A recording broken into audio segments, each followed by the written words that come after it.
Hello everybody, I'm Chris Adams here, Body Slam the Competition, and once again I got a video that I want to put out in regards to somebody else's opinion, which of course they are entitled to, just as I am mine of this, and you are of this situation as well. Everybody deserves to be heard without consequence on what you think about it, without being put down in any way, shape, or form.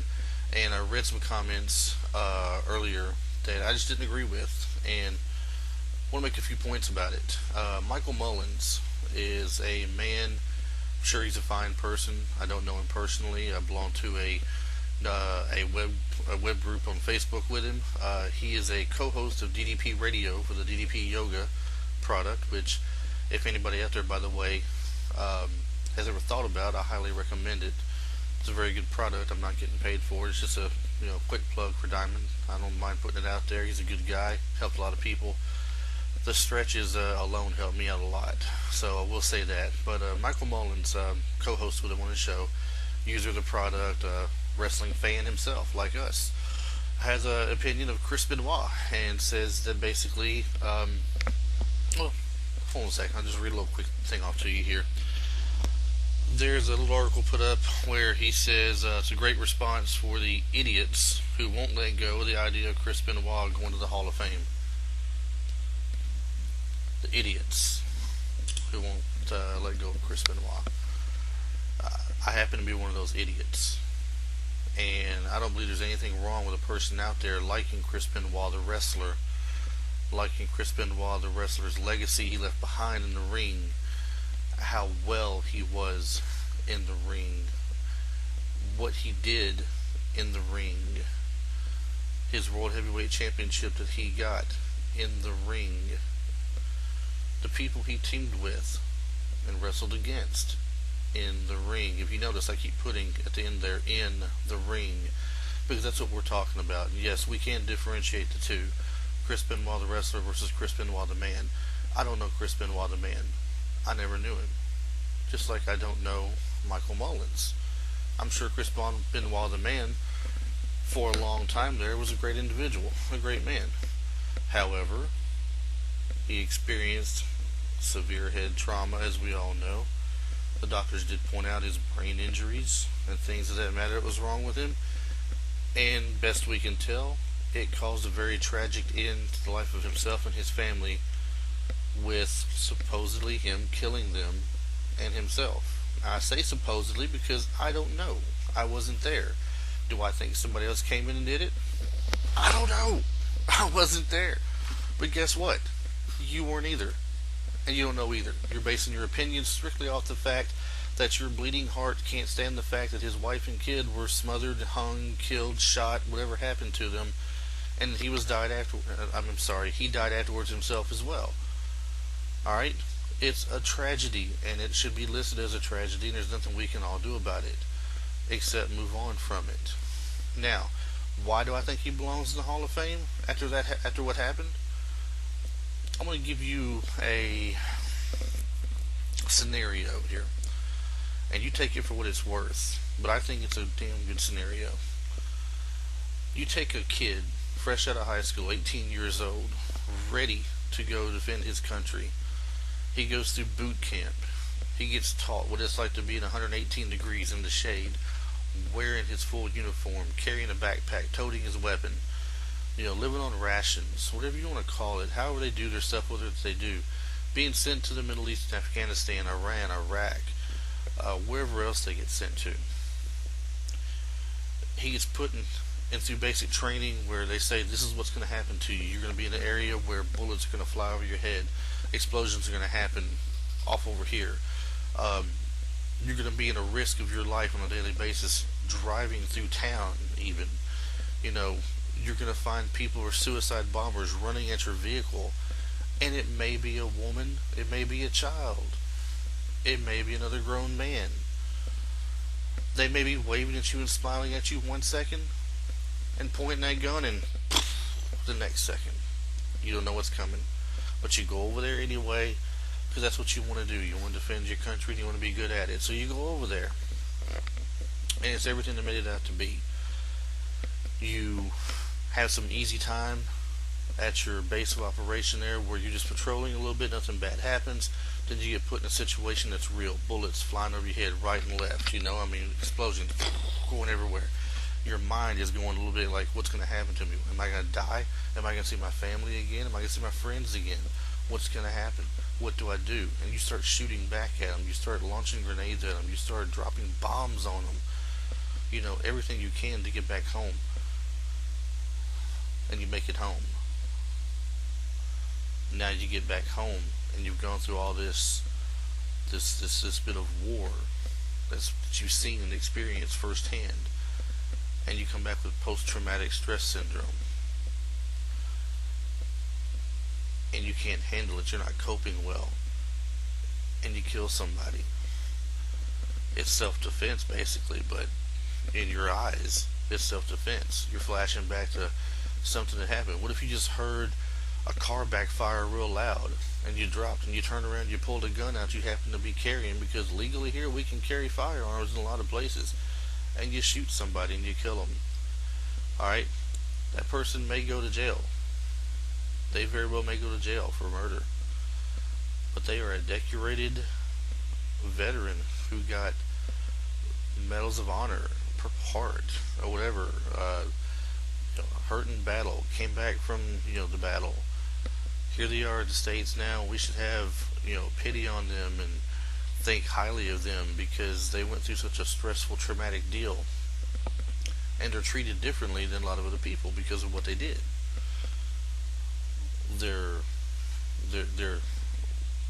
prison sentence may not be as harsh as you or I might get if we had just done that. It might be a little bit different for them.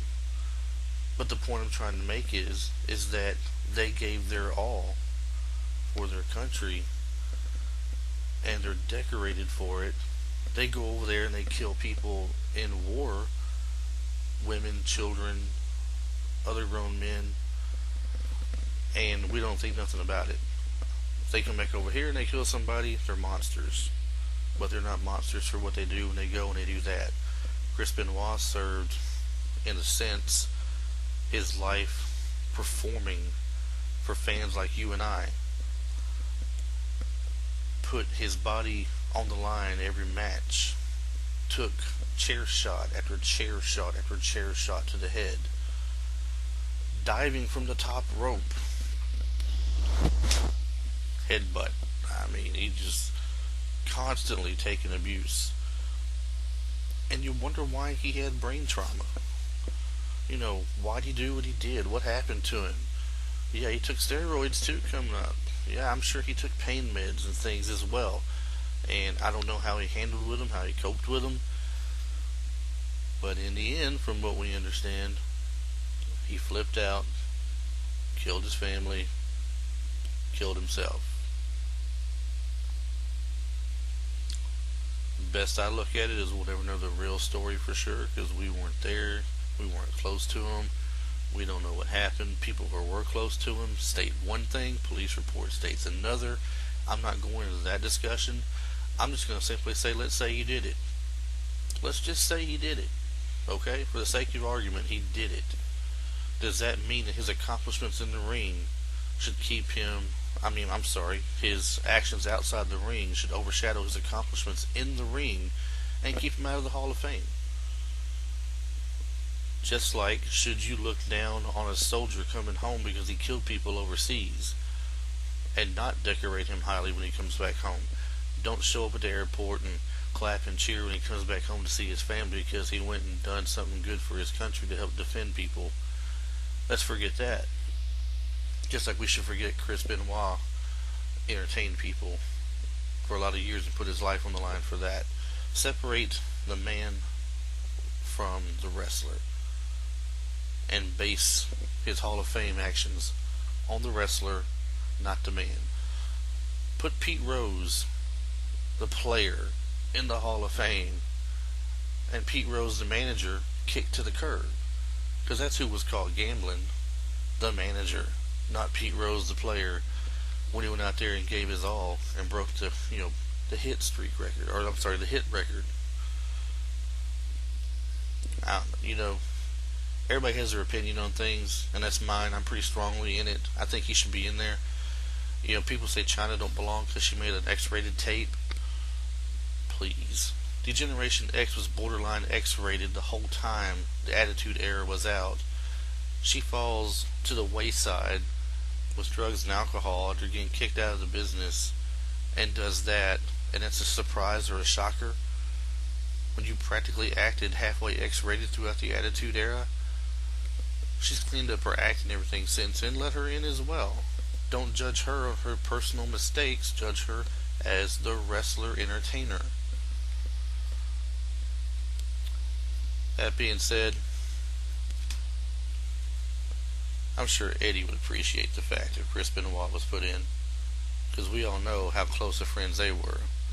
Are you going to say Eddie Guerrero was a bad person just because he didn't get caught killing somebody in his family? We don't know what the man did. He did drugs and everything too. Should that keep him out of the Hall of Fame? The majority of people in the Hall of Fame right now, I'd be willing to bet you, steroids, drugs, painkillers, whatever, crazy on that stuff. But yet you watched them grow up. I mean, you watched them wrestling as you were growing up, and you loved them, you cheered for them. They're in there. Next time you think about calling people idiots for liking someone and wanting to see them do well and be in the Hall of Fame, kind of think about it that way. Look at it from their point of view. Don't just look at it from yours. I'll be the first one to admit it's a very horrible thing that happened. Having the kids smothered with pillows, and however his wife was killed and hanging himself. But it doesn't take away any of the memories I have watching him win that World Heavyweight title finally. That was one of the most awesome moments I ever seen in wrestling. Hands down. Well, that's my gripe for tonight. That's my argument that's out there. And nothing personal against Michael Mullins. I'm sure he's a great guy. I just didn't appreciate the idiot remark. And he probably didn't mean it directly at people as it sounded, but it struck a nerve just the same. I hope you guys enjoyed it. If you have an opinion on this, let me know. What's your thoughts on Chris Benoit, the wrestler, getting into the Hall of Fame? Alright, if you're going to sit here and comment the whole thread about how he's a monster that killed his family, save it for another argument another day. I don't want to see it. I want to know what your thoughts are on him going to the Hall of Fame as a wrestler. If you're currently not a member of the Facebook page here, Body Slam Competition, please make sure that you do sign up. Follow us on here. Read what we got going on. Share it with your friends. Share it with your family. Anybody who likes to talk wrestling, we'd love to hear from them as well as you, especially on the matter today of Chris Benoit going to the Hall of Fame as a wrestler. Until that time comes, thanks for you guys watching us. Check out some of the other people we have here that we talk to as well, such as the Josh Says, who's a great place on YouTube to go check out. And here recently, I have run into the Robin Ray's Everything Wrestling page on Facebook, which is great as well. If you get a chance to check them out, they get a weekly podcast that goes on Fridays. They get a lot of good stuff out there. They know their stuff when it comes to wrestling, and they're fun to listen to. So check these guys out on Facebook, drop them a like, and join them as well. Until that time, next time, my name is Chris Adams, representing Body Slam the Competition, and I'm out.